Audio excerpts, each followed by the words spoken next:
dans la région de Sédhiou, la commune de Djannaba,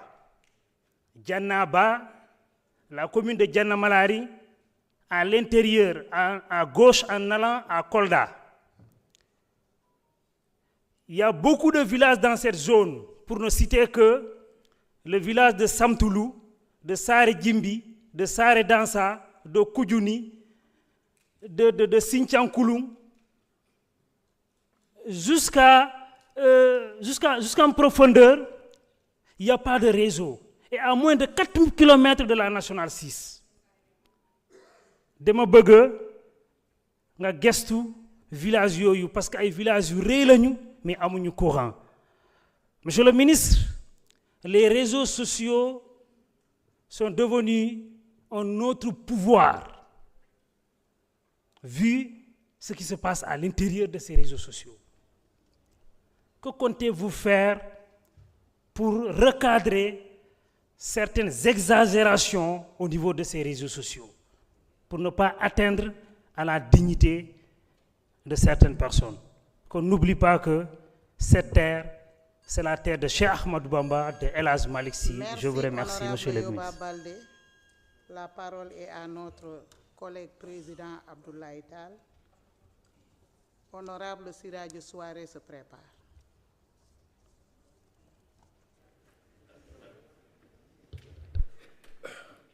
Je vous remercie, Madame la Présidente. Monsieur le ministre, Madame la Secrétaire d'État, chers collaborateurs des ministres, chers collègues. Monsieur le ministre, je vais vous féliciter bu baax nga may ma rek ma lever yenn équivoque yi nga xam ne am na fi à travers certaines interpellations, parce que quand on vous associe au CNRA, c'est parce qu'en réalité, il y a comprendre parce que le CNRA, c'est une autorité administrative indépendante qui n'a absolument rien à voir avec le ministère des télécommunications et de la communication.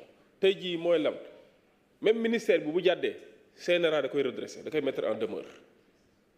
boo gisee taxi journaliste wala acteur médiatique yu bari dañuy dem di saisir le CNRA pour demander à ce que ministère bi ñu jàpp ne dafa violer seeni droits mu wax ci. Kon on ne doit pas faire le procès du CNRA au niveau auprès du ministre. Monsieur le ministre, c'est vrai que ni ñuy wax ay différents pouvoirs et presse. Man jàpp man il y a un différent. Je ne vois pas la raison même de dire qu'il y a un différent entre le pouvoir et la presse privée, pas de la presse privée. Le pourquoi, je le dis. Quel est l'acte posé par le régime en place qui dit, sans risque de nous tromper, que nous sommes en train de combattre la presse? Par contre, s'il y a une certaine presse qui viole les cahiers de charges, la réglementation à la matière, mais quand même, le pouvoir doit prendre ses responsabilités pour essayer de faire ramener l'ordre. Parce que nous sommes dans une république, dans un état de droit. Et dans un état de droit, je dis et je répète que c'est l'État qui se soumet même à la loi. Si l'État doit se soumettre à la loi, à plus forte raison, un particulier, une société nationale, une structure privée, mais tous doivent se soumettre à la loi, parce que c'est ça qu'on appelle l'ordre. Alors, la liberté s'arrête là où commence celle des autres. Monsieur le ministre, on a l'habitude de parler de souveraineté numérique. Souveraineté numérique, c'est vrai.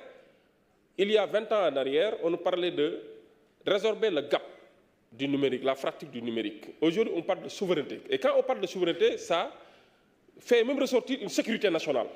C'est une affaire d'État. Au moment où beaucoup de sociétés de la place qui ont à stocker des données personnelles ont des lieux de stockage qui sont en dehors du territoire sénégalais. Moi, je suis membre de la Commission nationale de protection des données personnelles. Mais pour beaucoup de sociétés qui demandent des fois qui font des déclarations pour demander des autorisations par rapport à la prise de données personnelles de Sénégalais, d'abord, le stockage c'est à l'étranger et des fois c'est dans une période allant de 5 ans à 10 ans. Mais ça, c'est un défi qu'on doit relever, monsieur le ministre. Et on ne doit pas badiner avec ça parce que c'est une question même de sécurité nationale. C'est vrai que nul n'est à l'abri des pirateries ou des attaques. Nul n'est à l'abri. Même les États-Unis, des fois, sont piratés. Dernièrement, on nous a parlé du service du Trésor public qui a été piraté. Je pense que c'est un défi et il faut mettre des moyens conséquents pour faire face à certains défis que j'appelle la cyberattaque, qui est une réalité maintenant au Sénégal. Malheureusement, le temps ne nous permet pas. Je vous remercie. Merci, Président Abdoulaye Tall. Honorable Mohamed Siradio Souaré, man nga jël kàddu. Honorable Mamadou Lamine Diouf se prépare.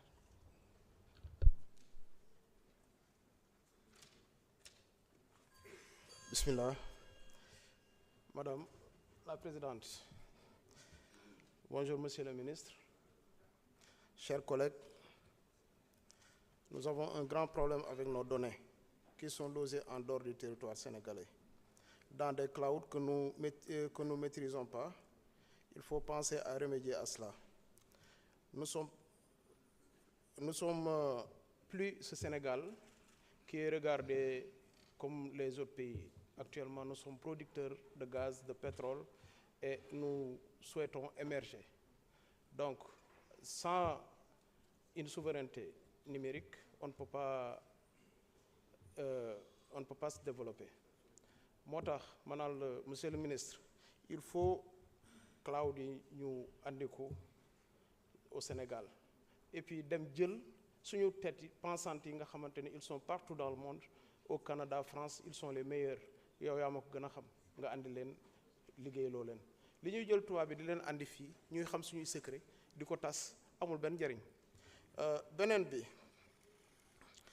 équipement yi ñuy jëlee di ko jox gouvernement bi muy équipement électronique yi nga xamante ne mooy les ordinateurs et les équipements, il faut ñu am des experts pour les contrôler avant l'utilisation, parce que mën nañ ci def ay musaar yoo xamante ne moom moo leen di permettre ñuy contrôler ko.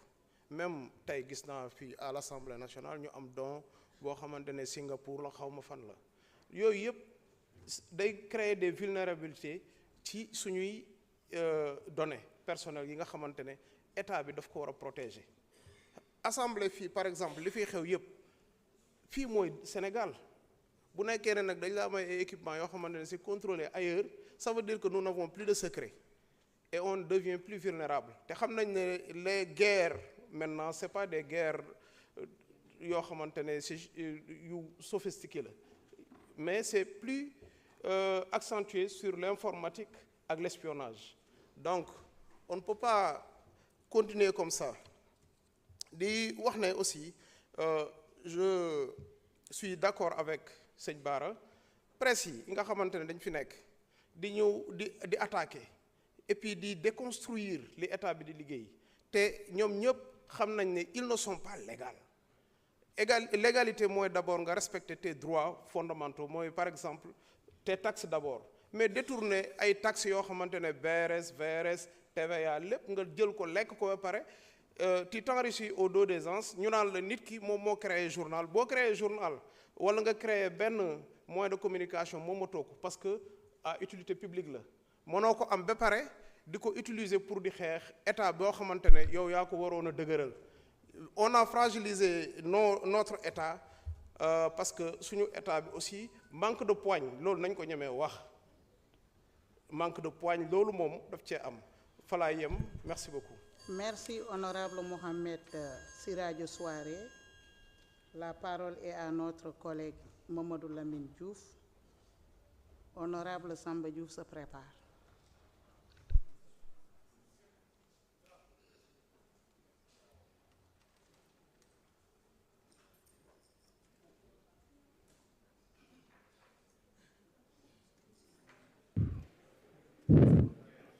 Voilà, bismillah. Salam alaikum wa rahmatullah wa barakatuh.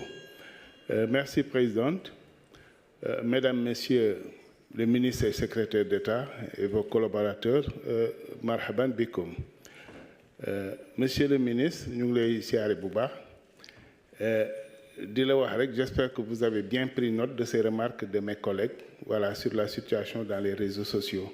Ba nga xamante ne qui s'y prend rek servira de leçon. Une personne avertie en vaudra autant.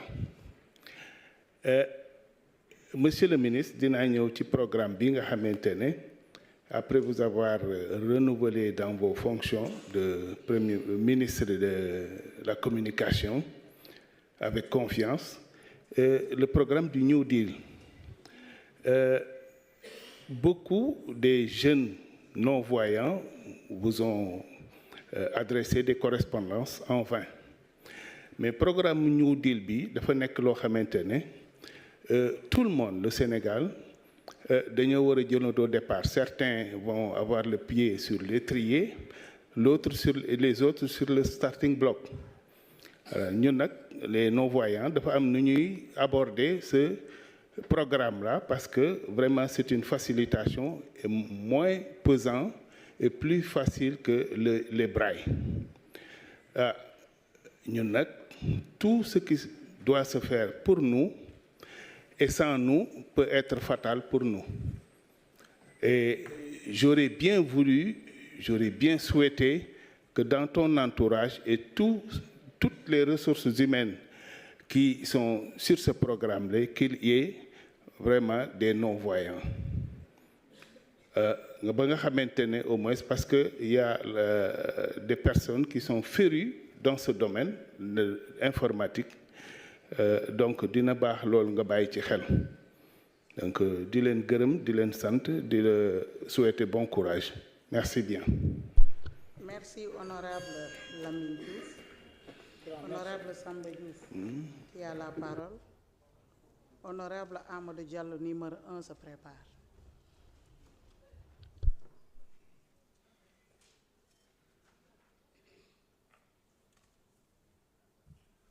Merci présidente.